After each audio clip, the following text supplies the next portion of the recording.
দর্শক, প্রতিদিনের বাজার আপডেট জানাতে আপনাদের সাথে যুক্ত আছি আমি আফজার রিয়া। আজ আমরা এসেছি কালুর দোকান বাজারে।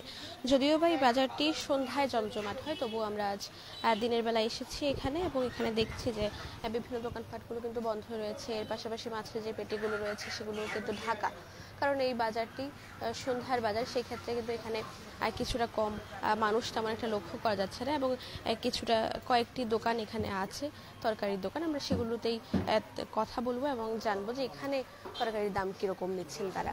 এবং আমরা প্রায় সময় আমাদের বাজার আপডেট দিয়ে থাকি বড় বাজার কিংবা বাহারছড়া বাজার থেকে।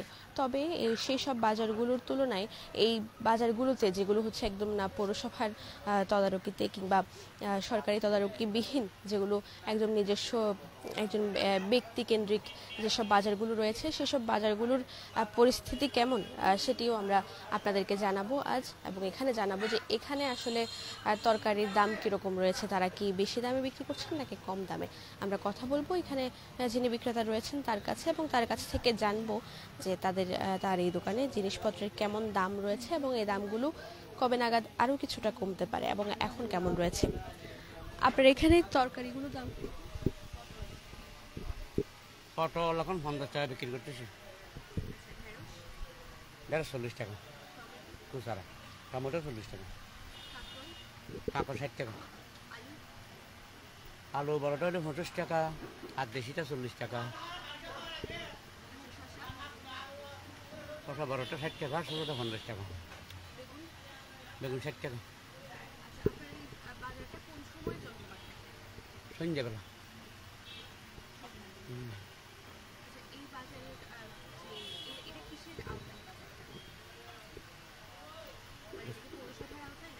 না, এটা একটা পাবলিক বাজার, এটা কোনো ডাক বাজার না, এটা পুরসভা বাজারে না, এটা কিছুদিন ভরে মার্কেট করে ফেলবে।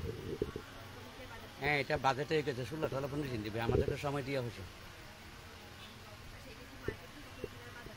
না, থাকলে এগুলো পরে দেখা যাবে।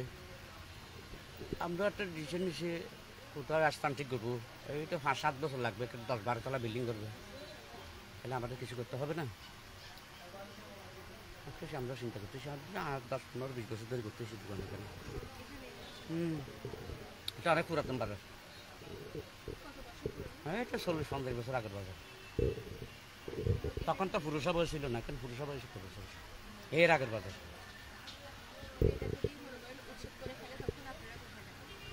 কোনো একটা জায়গায় প্রতিষ্ঠান ঠিক করবো, অন্য কোথাও বাজারে গিয়া করবো, না হলে ওই ফাঁকারি বিক্রি করবো, চাকরিয়া থেকে আমার থেকে গাড়ি ভরে আমি ফাঁকারি বিক্রি করবো।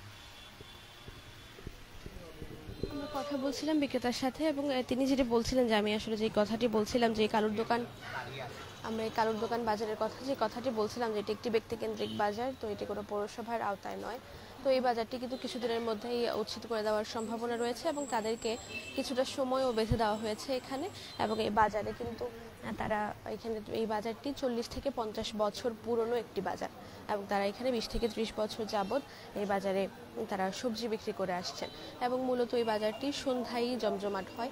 তবে তাদেরকে এখান থেকে উচ্ছেদ করার কিছুটা সম্ভাবনা রয়েছে, কারণ এই জায়গায় 10 থেকে 15 তলা একটি বিল্ডিং কিংবা অ্যাপার্টমেন্ট বানানোর কথা আমাদেরকে জানিয়েছেন এখানে যিনি সবজি বিক্রেতা রয়েছেন। তিনি যে কথাটি বলেছেন যে আসলে তাদেরকে সময় বেঁধে দেওয়া হয়েছে, যে সময়ের অনুযায়ী তাদেরকে বলা হয়েছে যে এই জায়গাটি ছেড়ে দিতে এবং এই জায়গা ছেড়ে দেওয়ার পরে তারা অন্য জায়গায় তাদের এক ধরনের ব্যবস্থা করবেন।